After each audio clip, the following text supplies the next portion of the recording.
Hello बच्चों, मैं आशीष जारिया स्वागत करता हूं आपका आपके अपने यूट्यूब चैनल स्टडी विथ एजे में। इसमें आज हम देखते हैं आपकी 8th ग्रेड अभ्यास पुस्तिका विज्ञान गणित और जो सामाजिक विज्ञान की है कक्षा 7वीं की, उसमें हम गणित का अध्ययन करेंगे। और आपको बता दूं, विज्ञान, सामाजिक विज्ञान, हिंदी, संस्कृत, ये सारे वीडियो मैंने आपको करवा चुका है अपने चैनल पे, तो प्लेलिस्ट में जाकर उन वीडियो को ज़रूर देखें और अपने दोस्तों तक भी उसे शेयर करें। और एक बात बता दूं, आज आज हम देखते हैं आपका अध्याय नंबर 15, ठोस आकारों का चित्रण।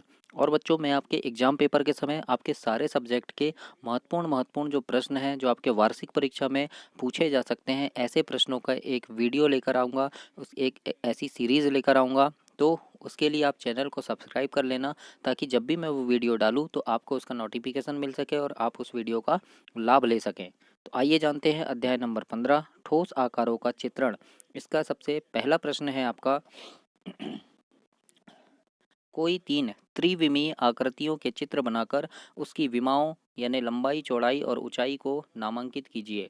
अब त्रिविमीय तो आप जानते होंगे, द्विविमीय और त्रिविमीय। द्विविमीय मतलब होता है जिसमें लंबाई और चौड़ाई बस हो, और त्रिविमीय मतलब होता है जिसमें लंबाई, चौड़ाई और ऊंचाई तीनों हो। तो वो होता है, ये आप समझ सकते हैं ना। द्विविमीय यानी जिसमें लंबाई और चौड़ाई हो, दो विमाएं हो, और त्रिविमीय यानी जिसमें लंबाई, चौड़ाई और ऊंचाई तीनों हो। तो त्रिविमीय आकृतियों का देखना है तो सबसे पहले जैसे मान लो हमारे सामने है घन, तो हमको क्या करना है, इसमें लंबाई, चौड़ाई और ऊंचाई बताना है। तो घन में देखो, लंबाई क्या होती है, ये हो गई घन की लंबाई, है ना, ये हो गई उसकी चौड़ाई, और ये वाली जो हो गई ये इसकी ऊंचाई कहलाती है। तो इस प्रकार से हम इसको दर्शा दिए। अब शंकु में देखिए, शंकु में क्या होता है, लंबाई ये वाली उसकी लंबाई हो गई, है ना, और ये मेन बीच से इसकी हाइट हो गई, और ये जो हो गया इसकी चौड़ाई हो गई। अब ये तीसरा आकृति हमारा बेलन। बेलन में क्या हो गया, देखो, बेलन में ये इसकी लंबाई हो गई, ये इसकी ऊंचाई हो जाती है, और ये इसकी चौड़ाई हो जाती है। तो इस प्रकार से हमने तीनों को दर्शा दिए हैं। तो ऐसे ही आप अपनी वर्कबुक में बना लीजिएगा और नाम लिख दीजिएगा। इसके बाद प्रश्न नंबर दूसरा देखते हैं आपका। दूसरा प्रश्न है, घन, बेलन, शंकु, पिरामिड, है ना, मतलब जिसका आधार वर्ग हो, इसके जाल नेट बनाइए, यानी आधार वर्ग होना चाहिए। तो देखिए, जैसे हमने घन बनाया, तो ये एक घन है, इसका आधार क्या है, वर्ग है ना, वर्ग है। तो हमने ऐसे ही घन इधर बना दिया, ऐसे इधर बना दिया, ऐसे इधर बना दिया, ऐसे इधर। तो ये क्या बन गया, एक जाल बन गया, नेट बन गया, है ना। अब बेलन है, तो बेलन का देखो आधार क्या है, एक आधार क्या होना चाहिए बोला है, आधार, जिसका आधार वर्ग होना चाहिए। तो देखो, इसका आधार क्या है, वर्ग है, और इधर पे हमने ये गोल बना दिया, तो ये क्या हो गया, एक बेलन के आकार का हो गया, है ना। तो ये क्या बन गया, नेट बन गया। दूसरा क्या है, देखो, शंकु बना दिए, और शंकु में ऊपर हमने क्या बना दिया, एक गोला बना दिया, है ना। तो या फिर वर्ग ऐसे बना दो, तो ये क्या हो गया, एक क्या हो गया, आधार वर्ग हो गया। तो इस प्रकार से हम इसमें बना सकते हैं चित्र, ऐसे बना लीजिएगा। प्रश्न नंबर तीसरा देखते हैं। तीसरा प्रश्न है आपका, 2 सेंटीमीटर किनारों वाले तीन घनों को परस्पर सटाकर रखते हुए एक घनाभ बनाया गया है ना। देखिए, 2 सेंटीमीटर का ये घन है ना, 2 सेंटीमीटर का घन है। तीन घन रखे हैं यहाँ पे, कितने घन रखे हैं, तीन घन को हमने एक साथ रखे हैं, सटा कर रखे हैं, है ना। और क्या बनाया गया है, एक घनाभ बनाया गया है। इस घनाभ का एक तिर्यक चित्र बनाने का प्रयास कीजिए। एक तिर्यक चित्र मतलब सिर्फ तीन भाग दिखने चाहिए, ऊपर का भाग दिख गया, ये सामने का, और ये साइड का भाग, है ना, इतना दिख गया। तो इसकी लंबाई, चौड़ाई और ऊंचाई क्या हो सकती है, ये बताइए। तो देखो, जब घनों को सटा कर रखा जाता है तो केवल लंबाई ही एक ऐसा मापन है जिसमें वृद्धि होती है ना। मान लो हमने ये एक घन रख दिया, ये दूसरा घन रख दिया, ये तीसरा घन रख दिया, तो सिर्फ इसकी लंबाई बढ़ेगी, है ना, चौड़ाई नहीं बढ़ेगी। चौड़ाई तो उतनी ही रहेगी क्योंकि सटा कर रखे हैं घन को, है ना। तो चौड़ाई क्या होगी, उतनी ही रहेगी, सेम रहेगी। तो लंबाई में बस वृद्धि होगी। तो देखो, 2 सेंटीमीटर धन 2 सेंटीमीटर बरा, है ना, धन 2 सेंटीमीटर, तीन घन रख दिए, तो कितना हो गया, ये कुल 6 सेंटीमीटर। अतः लंबाई कितनी हो गई इसकी, 2 सेंटीमीटर, चौड़ाई 2 सेंटीमीटर, ऊंचाई 2 सेंटीमीटर, क्योंकि एक ही घन है। तो इस प्रकार से हम प्रश्न नंबर 3 का उत्तर लिख सकते हैं। अब देखिए, चौथा प्रश्न है आपका, आपका प्रश्न नंबर 4 है, यदि 2 सेंटीमीटर गुणा 2 सेंटीमीटर गुणा 2 सेंटीमीटर विमा वाले घनों को परस्पर सटाकर रखा जाए तो परिणामी घनाभ की विमाएं क्या होगी, ये बोल रहा है ना। तो हम अभी देखें कि जब घनों को हम सटाकर रखते हैं तो क्या होता है, लंबाई में वृद्धि होती है। तो ये देखो, ये 2 सेंटीमीटर और ये 2 सेंटीमीटर, ऐसे घन को सटा दिए हमने, रख दिए, यानी यहाँ पे तीन विमाएं दिया, मतलब ये क्या है, लंबाई, चौड़ाई और ऊंचाई, है ना। ये तीन विमाएं हैं, तो हमने दो घन रख दिए। ये देखो, ये दो घन रखा हुआ है आपका, ये एक घन हो गया, ये दूसरा घन हो गया, है ना। ये दो घन को सटाकर रख दिए, तो क्या हुआ, इसकी लंबाई में तो वृद्धि हुई, है ना। ये देखो, ये लंबाई में वृद्धि हुई, लेकिन चौड़ाई क्या है इसकी, चौड़ाई तो ये उतनी है ना, ये तो ये वही सेम रहेगी, है ना, सेम रहेगी और ऊंचाई भी उसकी सेम रहेगी। एक घन और भी यहाँ रख दो तो सिर्फ लंबाई में वृद्धि होगी, है ना, ऊंचाई तो सेम रहेगी और चौड़ाई भी उसकी सेम रहेगी। तो जब हम घनों को सटाकर रख देते हैं तो क्या होता है, लंबाई में ही वृद्धि होती है। अतः घन आपकी विमाएँ क्या हो जाएगी, लंबाई 2 और 2 कितनी हो जाएगी, 4 सेंटीमीटर, यानी 2 घन है तो एक ये और एक ये, तो 4 सेंटीमीटर हो गई। चौड़ाई क्या होगी, सिर्फ 2 ही होगी और ऊंचाई क्या होगी, ऊंचाई भी 2 ही सेंटीमीटर होगी। तो इस प्रकार से आप प्रश्न नंबर 4 को लिखेंगे। अब देखते हैं प्रश्न नंबर 5वां। पांचवा प्रश्न है आपका, निम्न प्रश्न के उत्तर दीजिए। पहला है, क्या एक घन एक आयत के आकार की छाया दे सकता है, तो हाँ दे सकता है। तो यहाँ लिखना, हाँ एक घन आयत के आकार की छाया दे सकता है। अब कैसे, देखो ये एक घन बनाए, अब यहाँ से लाइट पड़ेगा या सूर्य का प्रकाश पड़ेगा तो छाया कैसी बनेगी, उसकी आयत की आकार की बनेगी, है ना। दूसरा क्या पूछा है यहाँ पे, क्या एक घन एक षटभुज के आकार की छाया दे सकता है, तो नहीं दे सकता। अगर ये घन है तो वो आयत के आकार की ही छाया देगा, है ना, षटभुज के आकार की छाया नहीं दे सकता। अब मान लो ये एक घन है इस प्रकार का, तो वो ऐसे कैसे छाया दे सकता है बच्चों, इस प्रकार से तो नहीं दे सकता। तो इस प्रकार से हम दूसरे का लिखेंगे नहीं। ये हो गया आपका प्रश्न नंबर 5। अब देखते हैं हम प्रश्न नंबर 6वां। 6वां प्रश्न में दिया है आपका, प्रत्येक ठोस के लिए 3 दृश्य दिए हैं, पहला दूसरा और तीसरा, है ना। ये देखो ये दिया है ऊपर का, पहला दूसरा और ये तीसरा, 3 दृश्य दिए हैं, ये पहला दिया, ये दूसरा दिया, ये तीसरा। क्या दिया है, संगत ऊपर के और सामने के और पार्श्व दृश्यों को पहचानना है। हमको क्या पहचानना है, ऊपर का कौन सा है, पार्श्व कौन सा है और संगत कौन सा है। तो देखिए सबसे पहले ये ठोस दिया है। अब देखिए ये क्या है, ये एक सामने का है, तो इस प्रकार की आकृति कौन सी है, ये है ना, तो ये हो गया। फिर क्या होगा, ये ऊपर का कौन सा हो सकता है, तो ये हो सकता है ना।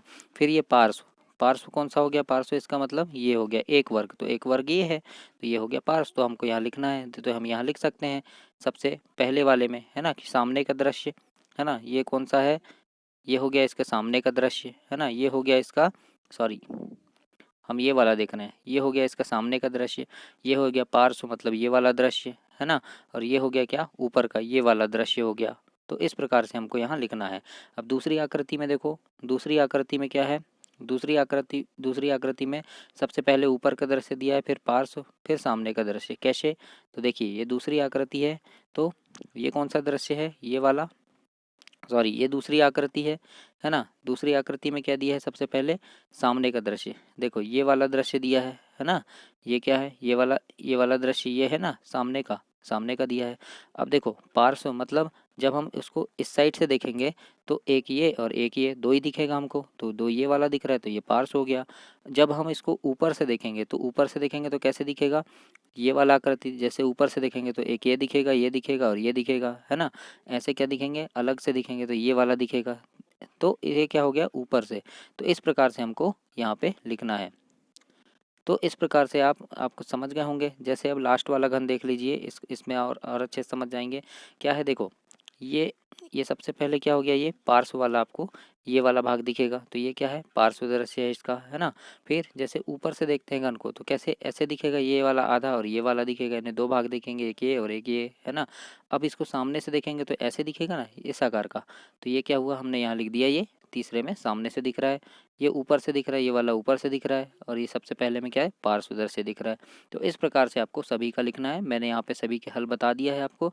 तो इस प्रकार से आपको अपनी वर्कबुक में सभी के आंसर लिख दीजिएगा बच्चों। तो इस प्रकार से ये एक आपका प्रश्न नंबर 6वां बनेगा। अब देखते हैं 7वां प्रश्न आपका, निम्नलिखित सारणी को पूरा कीजिए। यहाँ एक सारणी है, इसको पूरा करना है, मतलब हमको बताना है कि इसमें कितने शीर्ष हैं, कितने फलक हैं, कितने किनारे हैं। तो देखिए ये क्या है, एक घन है ना, तो इसमें फलक कितने हैं, 6 होंगे, एक ऊपर का, ये फिर ये 3, है ना, फिर ये देखिए ये 1 नंबर वाला हो गया, ये दो हो गया, है ना, ये 3 हो गया, तो 3 के पीछे उधर होगा एक दूसरा, है ना, तो वो फिर 2 के पीछे होगा, फिर 1 के नीचे होगा, तो ऐसे 6 फलक होते हैं इसमें। किनारे बोला है तो किनारे 12 होते हैं, है ना, किनारे कितने होते हैं, 12 होते हैं, ये 1 2, फिर उस साइड होगा 3 4 5 6 7 8, ऐसे उधर 4 होंगे, और तो ये 12 हो गए, है ना। फिर शीर्ष कितने होते हैं, तो 8 होते हैं शीर्ष, है ना, शीर्ष कितने होते हैं, 8, यानी ये कोने 1 2 3 4, फिर नीचे ये 5 6 7 और एक उस साइड है 8, इस प्रकार से होते हैं। तो वैसे ही हमको इसमें बताना है। अब इसमें कितने होंगे, तो देखो फलक कितने 4 होते हैं, एक ये वाला होगा, एक उस साइड का होगा, एक ये होगा, है ना, ऐसे 4 फलक होंगे। फिर इसमें किनारे कितने होंगे, तो किनारे तो 6 ही होंगे बच्चों। कितने होंगे, 6 होंगे। ये वाला 1 2 3 4, ये 5 और एक उस साइड होगा 6 हो गए। ऐसे ही इसमें शीर्ष कितने हो गए, शीर्ष 4 हो गए। ऐसे ही इसमें बताना है तो इसमें 9 फलक होंगे, 16 किनारे होंगे और 9 शीर्ष होंगे। फिर ये वाली आकृति में बताना है तो इसमें 7 फलक होंगे, 15 किनारे होंगे और 10 शीर्ष होंगे। अगर आप यहाँ लिखना चाहें तो लिख सकते हैं कि अपने सबसे पहला चित्र आपका कौन सा है, घन है, तो घन में आप लिख सकते हैं कि 6 शीर्ष हैं, 12 किनारे हैं, 6 फलक हैं, 12 किनारे हैं और 8 शीर्ष हैं। इस प्रकार से आप लिख सकते हैं। दूसरे नंबर की आकृति अगर लिखना चाहें तो ना भी लिखें तो कोई दिक्कत नहीं है, इसमें इतना भी बना सकते हैं आप। प्रश्न नंबर 8वां देखते हैं, आपको कौन सा अनुप्रस्थ काट प्राप्त होती है जब आप निम्न ठोसों क्षैतिज रूप में काटते हैं। जैसे एक गेंद है, ये गेंद है, इसको हमने ऐसे काट दिया क्षैतिज, तो क्या हुआ, काटने पर क्या होगा इसमें, तो वो लिखना है। तो हम यहाँ देखते हैं एक गेंद को काटने पर उसकी अनुप्रस्थ काट वृत्त के आकार की प्राप्त होती है ना।